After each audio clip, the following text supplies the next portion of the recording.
O acordo foi fechado, e após o grande boom de 1984, iniciava-se uma nova era no wrestling profissional. Ted Turner adquiriu as Jim Crockett Promotions e as transformou na World Championship Wrestling. Os primeiros passos da empresa sob nova administração serão o foco do episódio de hoje.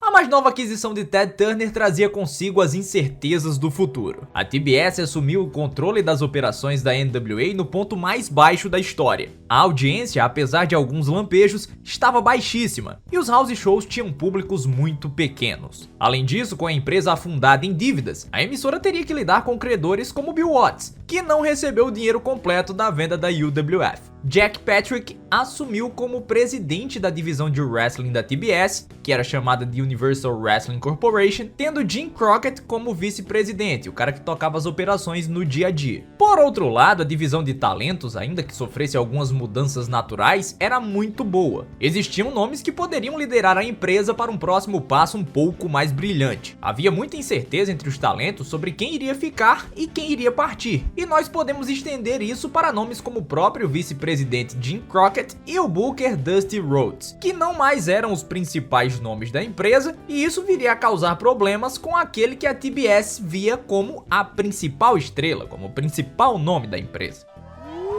O Ric Flair se envolveu numa confusão com o booker Dusty Rhodes sobre a forma como ele estava sendo bookado como campeão mundial. Ele não gostava dos famosos Dusty Finishes e começou a exigir que as lutas tivessem resultados e finais reais, ao invés de combates com desclassificações e coisas do tipo. Os eventos ao vivo que eles realizavam com esse tipo de coisa normalmente tinham reações muito ruins por parte do público, que ansiava por finais conclusivos nos combates entre Ric Flair e Lex Luger, que era rumorado como main event do Starrcade de 1988. O sentimento que existia internamente é que, diferentemente das Jim Crockett Promotions, se houvesse a necessidade de escolher um lado nessa confusão, eles optariam pelo Ric Flair. O Jim Crockett ter ficado ao lado do Dusty Rhodes acabou culminando na saída de grandes nomes do lado dele, como Ward Anderson e o Tully Blanchard. Faltando pouco mais de um mês para o fatídico Starrcade de 88, o caos tomava conta da NWA. Com NWA entenda-se WCW, porque essa era basicamente a terminologia que era utilizada na época, já que a NWA acabou virando basicamente a WCW. E Roma tava pegando fogo porque o Dusty Rhodes sugeriu mudar o main event do show. Eles tirariam o Lex Luger e colocariam o Rick Steiner como desafiante ao NWA World Heavyweight Championship.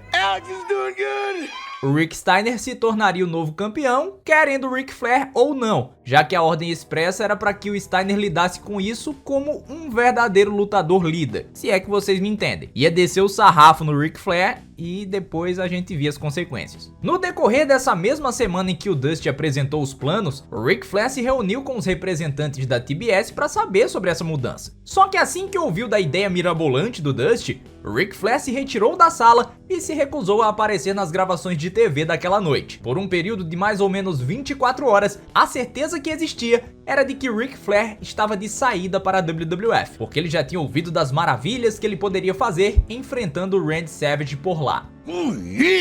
Sobrou para o Jack Patrick a dura missão de, em uma semana, aprender tudo o que era necessário sobre o wrestling para resolver essa crise institucional. Ele conversou com o Ric Flair na tentativa de convencê-lo a continuar fazendo parte desse novo projeto da NWA. Então os dois, pelas costas do Dusty Rhodes, fecharam um pacto pela ideia de fazer Ric Flair vs Lex Luger no Starrcade de 1988. Dusty Rhodes e Jim Crockett, quando descobriram o resultado dessa reunião, evidentemente ficaram revoltados e tentaram convencer o Jack Patrick a pensar da mesma forma que eles, mas o Jack estava irredutível. Eles até sugeriram mudar o evento principal para uma luta de Ric Flair contra Genichiro Tenryu, que eles se referiram carinhosamente como aquele japonês lá. ipsis literis. Apesar do potencial de estabelecer o NWA World Heavyweight Championship como um título mais respeitado no Japão, com uma vitória do Ric Flair nessa luta, a ideia também não foi acatada. Com o Jack Patrick sem querer mudar de ideia, o Jim Crockett despachou o Jim Burnett para tentar convencer o Ric Flair a ver as coisas do jeito deles. Só que também não houve muito sucesso. Sem ter muito mais o que fazer, o Booker Dusty Rhodes deu aquele migué, fingiu uma gripe e sumiu durante um final de semana inteiro. Era a melhor forma de protestar sobre o fato de ele não ter carta branca nas decisões do booking. Because for 80 some years, the championship belt has been worn by the greatest athletes to ever compete in this sport. O Ric Flair, nessa confusão toda, percebeu o quanto ele permitiu que o título e ele próprio sofressem os danos de uma bucagem controversa. O título não significava nada para os fãs casuais, muito porque o campeão era bucado como um fraco. O fato do Ric Flair ser vocal contra esses finais, com bate no juiz, juiz cai, aparece outro juiz, desclassificação, toda aquela confusão, era visto pelo Jim Crockett e o Dusty Rhodes como ele agir pensando somente em si próprio, e não no time, no vestiário. Essa foi a visão que eles tentaram pintar o Ric Flair para o Jack Patrick, o que normalmente é visto com maus olhos por todo e qualquer empresário. Nessa tentativa de convencimento, eles não perceberam o fato de que o Ric Flair já tinha sido escolhido pela TBS para receber um contrato muito lucrativo para o ano de 1989, sendo a principal figura da empresa em aparições e em pagamento, o que exigiria que ele se tornasse babyface num determinado momento. A empresa ia começar a produzir livro, fita cassete especial, e o ponto mais importante desse acordo é que, como campeão mundial, ele basicamente receberia um controle criativo jamais visto para qualquer outro campeão. Ele ia tomar conta da bucagem do NWA World Heavyweight Championship, como na época que existiam comitês para isso. Esse fato revoltou o Dusty Rhodes ao ponto dele só colocar o Ric Flair para aparecer em 5 shows no mês de dezembro de 88. E claro, fez com que ele forçasse essa mudança de mãos do cinturão no Starrcade. Só que toda essa campanha virou-se contra ele. I've been battered, I've been beat, I've been scraped, and I've been cut, brother.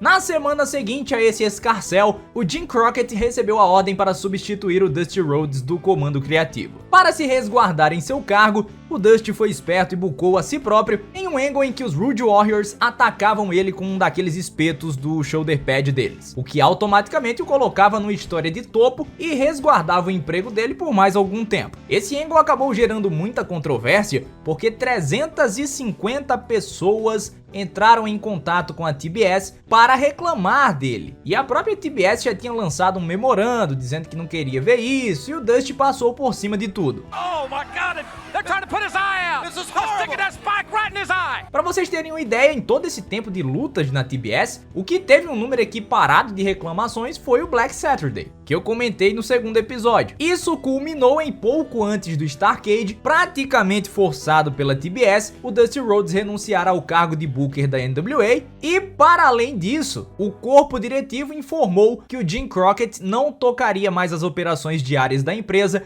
a partir de 1º de janeiro. As operações diárias começariam a ser tocadas por Jim Herd, um executivo da área de marketing da Pizza Hut. Quando Jim Crockett foi afastado, ele assumiu o cargo de vice-presidente executivo da Universal Wrestling Corporation, sendo subordinado do presidente Jack Patrick. Jim Herd trabalhou como diretor de programas de televisão da WWF e do território de Sam Muchnick no começo de carreira. Provisoriamente, o Jim Crockett foi movido para a equipe criativa, trabalhando com Kevin Sullivan, Barry Windham e o J.J. Dillon. Mas naquele momento já existia um rumor muito forte de que o Ric Flair assumiria essa posição, passando por cima de qualquer comitê. Spoiler, isso realmente aconteceu, depois a gente fala um pouco mais. Nessa época, o Dusty tinha um dos maiores salários do wrestling, que girava em torno de algo de $585 mil por ano. Ele recebeu a opção de continuar na empresa como lutador, só que ele precisaria baixar esse valor para 250 mil. Independentemente do dinheiro, o Dusty sabia que não ia chegar mais ao topo, então ele preferia ganhar quase nada num território pequeno que ele dominasse tudo, do que ficar eternamente preso no Miricard numa empresa com expansão nacional. Foi por conta disso que ele, pouco após Starrcade, saiu da NWA, já no finalzinho do contrato, que ia durar até janeiro de 89, e ao sair comprou 60% da quase defunta Florida Championship Wrestling. Ele tentou tocar esse projeto, a aventura foi um fracasso no geral, e não demorou para o Dusty aparecer na WWF. Por falar no Starrcade, o pay-per-view acabou sendo visto como um card muito consistente, melhor até que o primeiro Clash of Champions, que até hoje é visto como um card excepcional. Foi uma das melhores bookagens da NWA em muito tempo, com finais claros nas lutas que realmente importavam. Ric Flair e Lex Luger fizeram um clássico, uma das melhores lutas da carreira do Lex Luger. Da última vez que a NWA tinha feito um show positivo dessa forma, eles conseguiram em simplesmente 10 dias retornar ao padrão de autodestruição. Só que as coisas tinham alguns indicativos positivos. Após o Starrcade, cresceu um rumor de que um certo lutador de fama aí na WWF estaria chegando. Por hoje eu encerro, mas na semana que vem eu vou falar sobre a passagem relâmpago de Rick the Dragon Steamboat pela WCW. Conto com vocês acompanhando o próximo episódio da série A História da WCW. É isso aí, pessoal, fim do 4º episódio. Se você é membro, você está recebendo esse conteúdo no dia 23 de julho de 2020. Se você não é membro, sinto lhe informar, mas você está levemente atrasado. Membros recebem conteúdo exclusivo, recebem eventos, curiosidades, tudo isso no grupo do Telegram. Se você é membro em qualquer escala que seja, você está saindo numa vantagem maravilhosa. No próximo episódio, como eu disse, vou falar sobre o Rick the Dragon Steamboat, uma passagem que foi simplesmente relâmpago. Apareceu, ganhou o cinturão, desapareceu. Deu uma de golfinho. Sobre essa história nós vamos falar no próximo episódio, falar um pouquinho também sobre o Ric Flair sendo o booker da empresa. Tem muita coisa interessante aí nesse ano de 89 pra gente abranger na série, beleza? Independentemente da plataforma que você estiver me ouvindo, me siga, se inscreva, compartilhe o conteúdo para que cada vez mais pessoas tenham acesso a esse conteúdo de qualidade em língua portuguesa, beleza? Tchau, tchau galera! Fui!